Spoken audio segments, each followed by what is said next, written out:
Primera de las tragedias ocurre a esta hora en España, en donde están intentando rescatar a los sobrevivientes en esos cierros fundidos de los trenes que se estrellaron de frente.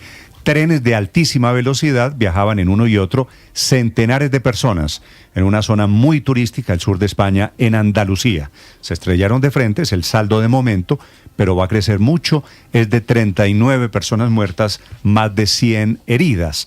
El desconcierto, por supuesto, en toda España, en toda Europa. Enrique Rodríguez. En efecto, la cifra de muertos está seguramente llamada a crecer en las próximas horas como consecuencia de esas labores de rescate. Las últimas imágenes que hemos visto en directo desde el lugar del accidente indican ya la llegada de unas grúas de gran tonelaje para sacar de esos taludes donde se encuentran los vagones de tren, sacar los vagones de ahí y poder realizar una inspección completa por parte de los bomberos y los miembros de la unidad militar de emergencia. Las primeras informaciones de este accidente comenzaron alrededor de las 7:30 de la tarde de la jornada de ayer. Un tren Iryo 6189 había salido de Málaga en dirección a Madrid. La compañía Iryo es una compañía italiana y si ustedes se preguntan qué hace un tren italiano circulando por las vías españolas, bueno, pues es que las vías de alta velocidad han sido recientemente liberalizadas, son propiedad del Estado, pero están liberalizadas y en ellas circulan trenes españoles, franceses e italianos. Ese tren, el 6189 Iryo, tenía un problema a la llegada a la localidad de Adamuz, en la provincia de Córdoba. Los vagones traseros de ese tren descarrilaban e invadían la vía contraria. Apenas 20 segundos después de ese descarrilamiento, un tren Albia 2384 de la compañía española Renfe, que iba de norte a sur, es decir, desde Madrid a la localidad andaluza de Huelva, se encontraba prácticamente sin posibilidad alguna de frenar con esos restos, con esos vagones en sus vías. El ministro de Transportes, Óscar Puente, narraba así las circunstancias en que se había producido el accidente. El Albia, que es el que se lleva la peor parte, de hecho, bueno, es una especulación, pero probablemente si no hubiera venido un tren en dirección contraria, pues no estaríamos probablemente hablando de víctimas de ninguna clase hoy, ¿no? Pero el Albia, digamos que la peor parte se la han llevado las dos primeras unidades del tren. Lo que hemos podido confirmar es que en esas dos primeras unidades viajaban 37 personas en la primera y 16 en la segunda. Por tanto, hay 53 personas afectadas, fundamentalmente de las 200 que iban en el tren, con más gravedad en las dos primeras unidades del tren. Esas son las dos unidades que han, digamos, caído por ese terraplén de 4 metros. Esa cincuentena de personas seguramente será hacia donde se dirige esta cifra de víctimas que vamos conociendo por el momento.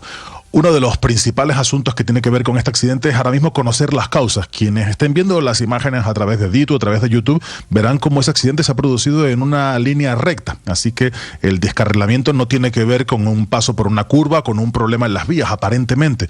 Por eso, esta mañana, el presidente de la compañía Renfe, la compañía española Renfe, Álvaro Fernández de Heredia, en declaraciones a Radio Nacional de España, ya descartaba casi por completo el factor humano como causante de este accidente. Este es un tramo de vía que está limitado a 250. El registro de los trenes ya ha dicho que la velocidad de uno era 205 y el otro 210, es decir, no era un problema de exceso de velocidad, y en una recta pues no es lo mismo que en una curva, como es evidente. Es una vía, como saben ustedes, que está equipada con un sistema de seguridad, de señalización LZB, que básicamente impide errores humanos y por lo tanto pues tiene que haber sido algún fallo del material móvil o en la infraestructura, y eso llevará tiempo llegar a esa conclusión.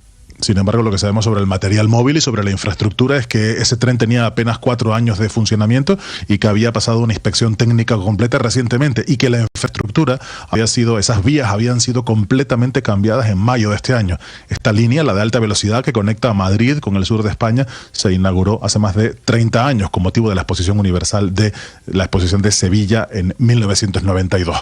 La narración de quienes estaban en el interior de esos trenes es absolutamente escalofriante. María es una de las pasajeras del tren Iryo. También en declaraciones a la radio pública detallaba así cómo vivió esos momentos de pánico. En ese punto es donde el tren ya estaba prácticamente, pues si no a la máxima velocidad que coge, pues prácticamente a la máxima.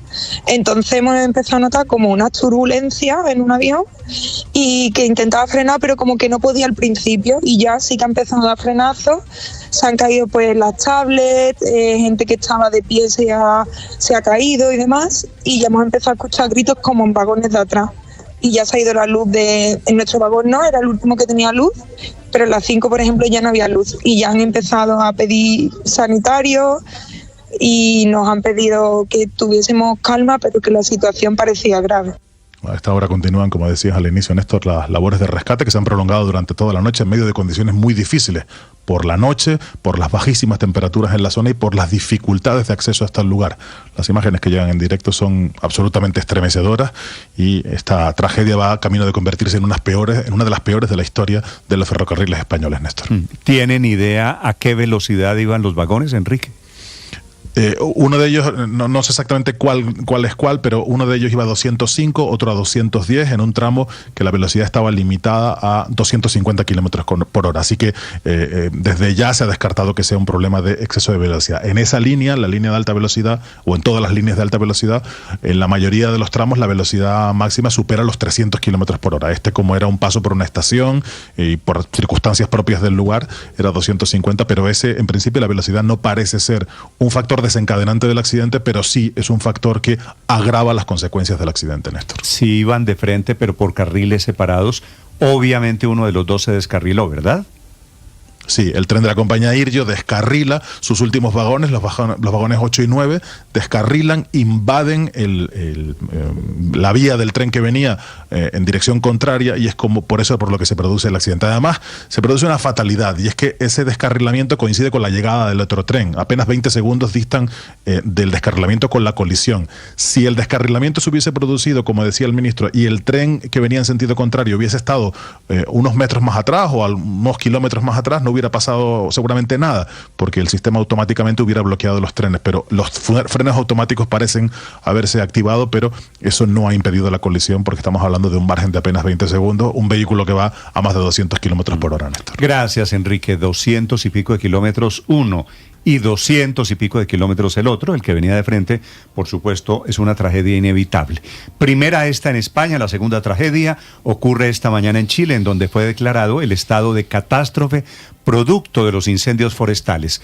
Hay 72 puntos en donde hay llamas esta mañana, especialmente en el sur de Chile. Informa en la madrugada el presidente Boric que la cifra se elevó a 19 personas muertas. Esta es la tragedia del momento en nuestro continente. Informa desde Santiago de Chile esta mañana Francisco Velasco. Néstor, buenos días. Chile vive momentos de extrema alarma a raíz de los voraces incendios forestales en las regiones de Ñuble y Biobío, a unos 500 kilómetros al sur de Santiago. El fuego ya pasó por encima de nosotros, ya no se ve la llama en el fondo. Son casas, siguen las casas, y aquí, todo esto que está aquí, las familias que se resguardaron aquí con nosotros. Varios testigos captaron en video autos y casas completamente en llamas, además de cientos de hectáreas consumidas por el fuego. Una situación que se viene presentando desde el sábado, con especial afectación en la comuna de Penco. Aquí ya los autos estos se quemaron. Aquí tuvimos que hacer un cortafuegos, sacrificar unos pocos autitos y tirarlos para allá. Se quemaron igual. Y ahí está esa zona segura. Desde Concepción, una de las ciudades que permanece en alerta roja, el presidente de Chile, Gabriel Boric, decretó toque de queda nocturno en las localidades más afectadas y decretó también estado de catástrofe. Hoy tenemos desplegado todos los recursos disponibles para combatir estos voraces incendios que seguramente van a seguir activos por más de 24 horas. Aviones, helicópteros, brigadistas de CONAF, del Ejército, técnicos, bomberos, maquinaria, camiones, el sector privado, agrupado en la Corma, están todos trabajando en la zona. Aunque los bomberos siguen trabajando contra reloj para apagar el fuego en focos, las condiciones climáticas son adversas y lo complican todo. Se presentan altas temperaturas cercanas a los 26 y 28 grados centígrados y los fuertes vientos con ráfagas entre 40 y 50 kilómetros por hora. Así fue el llamado del almirante Acevedo, jefe de Defensa Nacional de Biobío. Este esfuerzo es de cada uno de todos los que estamos involucrados en esta región. Les recuerdo además que no solamente es acá en Concepción, también es en Biobío y en Arauco. Por lo tanto, cada esfuerzo cuenta. Desde ya, muchas gracias por su comprensión y el apoyo en cada una de las instrucciones que van a ser evacuadas oportunamente. Néstor, en los últimos años los incendios forestales han afectado fuertemente a Chile. en especial en la zona centro-sur del país. Recordemos que en febrero de 2024 varios incendios se presentaron también a los alrededores de Viña del Mar, dejando 138 muertos. Desde Santiago de Chile, Francisco Velasco para Blue Radio. Repetidas las tragedias, como suele ser habitual.